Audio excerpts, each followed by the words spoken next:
aduh ya amit-amit ya kita nggak mau berurusan masalah hukum. Cuman kan gedek aja gitu kak.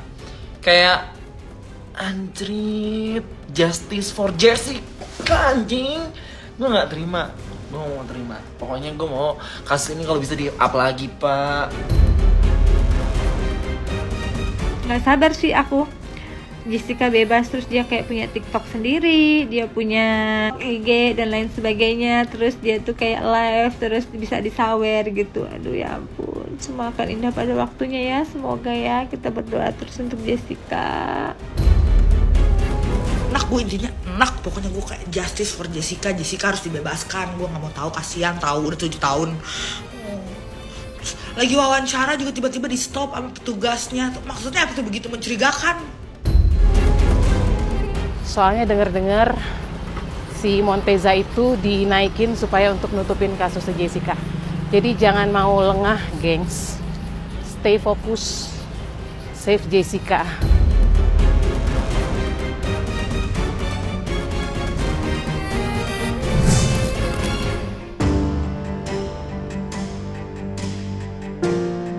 Tidak ada yang menyangka film dokumenter Ice Cold Murder and Jessica Wongso dapat mengubah pandangan publik dalam melihat kasus kopi sianida. Film dokumenter Jessica Wongso itu sendiri menguak kejanggalan-kejanggalan yang terjadi pada peradilan Jessica Wongso dalam kasus kopi sianida pada 2016 silam. Dan kini tidak sedikit orang yang mempertanyakan upaya hukum yang sedang ditempuh Otto Hasibuan untuk membebaskan Jessica dari balik jeruji besi. Seperti diketahui, pengacara Jessica itu sedang mengajukan PK atau peninjauan kembali ke Mahkamah Agung. Namun, sampai dengan detik ini belum ada kejelasan. Sudah sebulan lebih dihitung mundur dari munculnya film Ice Cold Murder, namun tidak ada kejelasan akan dibawa kemana kasus kopi sianida ini oleh tim kuasa hukum Jessica. Padahal, dukungan masyarakat untuk Jessica terus mengalir. Lantas, strategi apa yang sebenarnya sedang dirancang Otto Hasibuan dan timnya? Sudahkah mereka menemukan alat bukti baru untuk membebaskan Jessica? Atau sebaliknya, akankah hal ini pada akhirnya hanya akan menjadi fenomena sosial belaka yang tidak ada hasilnya? Memang kita akan melakukan upaya hukum ya, dan PK dan sebagainya lah upaya hukumnya kan. Tapi yang paling saya berbahagia hari ini, itu ada pernyataan dari Prof. Edi, wamen kita, mengatakan dia confirm no autopsy, no case. Dan karena itu berarti semua pihak sudah harus menyadari, mengakui bahwa kasus ini harus ditutup. Jessica sudah tidak bisa diselamatkan secara proses hukum acara di pengadilan karena upaya hukum sudah selesai, sudah final. Satu-satunya jalan yang terbuka adalah gerasi mengaku salah, tapi meminta gerasi dan kemudian dikabulkan gerasinya oleh presiden dan bebas. Gerasi, mengaku salah dan bebas. Tentu sebelum mengajukan gerasi harus ada pembicaraan dulu dengan pihak terkait bahwa bakal hampir pasti dikabulkan gerasinya itu. Kelihatan bodoh pendapat ini, tapi itulah satu-satunya upaya hukum yang terbuka. Nggak ada lagi. Seluruh rakyat Indonesia yang mau bantu, saya terima kasih. Yang mau bantu aja. Ya, kalau nanti ada yang mau pengen bergabung, ya kita welcome. Karena ini bukan perkara saya lagi kan, ini udah perkara rakyat Indonesia nih. Jadi siapapun yang mau ikut bergabung, welcome. Sangat terima kasih. Ya. Makanya kalau ada bukti baru yang bisa memperkuat bahwa dia bukan pelakunya, ya sudah silakan diajukan saja peninjauan. Iya. Jadi saya nggak tahu mau bukti apa lagi. If the media wasn't really keen on me at that time, would it be different? Sorry, It's really Jessica. difficult. Yeah. Saya minta maaf. Mungkin ini sudah lebih dalam nih. Tidak bisa dipungkiri, viralnya film dokumenter Ice Cold Murder membuat kehebohan di tengah masyarakat. Banyak yang menganggap film Ice Cold menampilkan betapa buruknya sistem penegakan hukum di tanah air ini. Dan berkat film tersebut, sejumlah nama yang ikut terlibat dalam persidangan kini kembali muncul dan menarik perhatian netizen. Bagaimana tidak, nama-nama tersebut turut andil menyuarakan pandangan yang bertolak belakang dengan pernyataan-pernyataan tim jaksa penuntut umum. Lantas, akankah kejanggalan-kejanggalan selama persidangan Jessica yang disorot tajam oleh para pakar dapat dijadikan bukti pendukung untuk dipergunakan oleh tim kuasa hukum Otto untuk mencari novum baru? Apakah benar mendiang Mirna ini meninggal akibat pembunuhan? Nah, karena tidak ada otopsi, sekali lagi izinkan saya untuk konsisten dengan logika keilmuan yang saya punya, yang terbatas memang, bahwa tidak bisa dipastikan bahwa mendiang Mirna meninggal karena pembunuhan. Rahasia dari tampilan yang ada itu bisa saya jadikan kunci untuk mengungkapkan benar apa itu benar apa enggak. Tetapi bukan urusan saya menentukan benar apa tidaknya. Urusan saya mengungkapkan. Sampai kapanpun saya akan ngomong. Karena itu memang yang seperti itu nggak mematikan. 0,2 itu tidak pernah mematikan. Mematikan kalau 150 mg. Oke. Tanggal 150 mg kan pasti kecium baunya. Saya tidak cium bau. Iya. Dokter yang buka si Mirna 2 hari kemudian tidak mencium bau, jadi tidak ada. Dan yang bilang nggak ada bukan saya, puslapor. Saat 75 menit setelah dia meninggal, isi lambungnya diambil sama dokter di Abdul Waluyo, hasilnya negatif. Puslapor yang ngomong nggak ada. Kalau nggak ada ya berarti nggak ada. Dok, soal udah gitu 3 hari kemudian ada 0,2. Kalau nggak ada jadi ada, itu kan jadi ajaib. Ajaib nggak?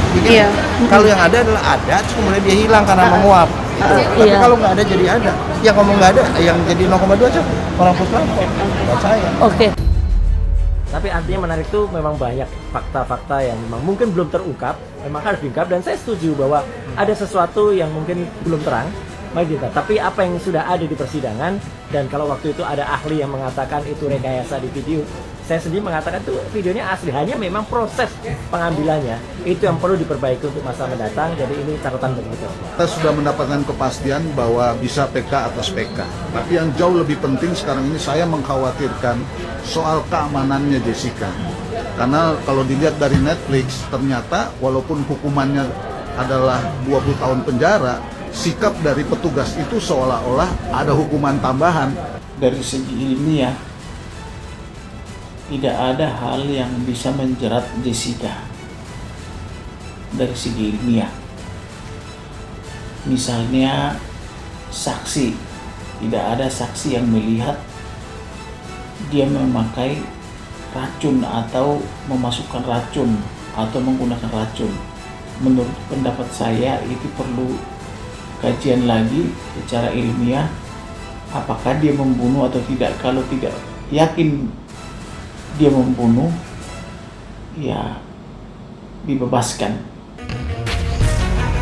Meski mendapat perhatian luas dari lapisan masyarakat, tidak bisa dipungkiri pro kontra merupakan keniscayaan yang tidak bisa dihindari dalam memandang kasus Jessica. Perdebatan panjang tidak hanya terjadi di antara kalangan masyarakat biasa, tetapi juga di kalangan para praktisi hukum. Dari situ timbul keraguan upaya hukum yang sedang ditempuh Otto Hasibuan. Lantas, benarkah pengajuan PK hanya dapat diajukan tidak lebih dari 3 kali? Dan seperti apa pula pandangan para pelaku penegak hukum melihat bila upaya ini tetap dijalankan? Di dalam penegakan hukum itu sendiri, itu menyebabkan polemik yang makin lama makin besar. Memang di masa sekarang yang otomatis medsosnya luar biasa, kemudian orang bisa berkomentar dengan cepat, itu yang menyebabkan kita benar-benar harus modern dan transparan di dalam penegakan hukum. Ke siapa kita minta kepastian hukum, keadilan hukum, kalau tidak ke pengadilan? Jadi kalau masih ada rame-rame seperti ini, ya tidak lebih menurut saya, ya biarlah orang berhati-hati ke depan. Jangan sampai sembarang menjatuhkan putusan. Paling ya batasannya di situ saja. Karena saya udah jelaskan tadi semua norma-norma hukum itu mana, udah saya jelaskan tadi. Ada 3 pasal lo mengikat lo di situ lo. Jadi kalau masih ada yang rame-rame, ya biar aja rame. Yang penting kita nggak terpengaruh dengan rame kok. Menegakkan hukum tidak mempertimbangkan anasir non hukum kok. Alat bukti, keterangan saksi, keterangan ahli, petunjuk, bukti surat, keyakinan. Kan itu yang kita digunakan oleh hakim untuk menjatuhkan satu putusan. Jadi kalau sudah diuji semua ini norma-norma itu, nggak ada lagi jalurnya. Kalau mau mengajukan permohonan peninjauan kembali nggak ada. Dari mana judulnya? Roba dulu aturannya. Itu. Nah, kalau Anda bilang kesesatan peradilan kan belum diajukan. Seseorang, apalagi namanya kuasa hukum, dia kan tentu akan ahli-ahli hukum, dia paham apa yang diajukan. Boleh saja mengajukan, tetapi apakah nanti diterima permohonannya? Saya yakin tidak diterima karena melanggar norma. Kita memahami hukum secara pragmatis, jalurnya memang dari pengadilan tingkat pertama, pengadilan negeri yang dipertontonkan di seluruh TV itu di pengadilan tinggi, kemudian dari pengadilan tinggi naik ke kasasi, Mahkamah Agung. Kasasi ditolak, dia naik ke PK. Tapi ya, jika tidak ada bukti baru, yang tadi saya bilang, jika tidak bisa membuka berkas penyelidikan atau penyidikan, nggak bisa diuji ulang, ya kan? Kalau kita sering nonton film CSI kan, pada suatu waktu ada di negeri Paman Sam, setelah 30 tahun di penjara, oh rupanya karena proses penyelidikannya dan penyidikannya itu tidak sah atau ada kesalahan, itu dengan cepatnya pihak kepolisian atau pihak dari penyelidik mengajukan keberatan ke pihak kejaksaan, dan kejaksaan mengajukan ke pengadilan sehingga bisa direview putusannya yang sudah berkekuatan hukum tetap. Ya, mungkin masyarakat Indonesia inginnya seperti itu. Sudah waktunya Bapak Presiden dan Bapak Menteri terkait untuk segera bertindak. Kalau bukan sekarang, kapan lagi? Ini kan suara rakyatmu yang sudah jadi perdebatan secara nasional.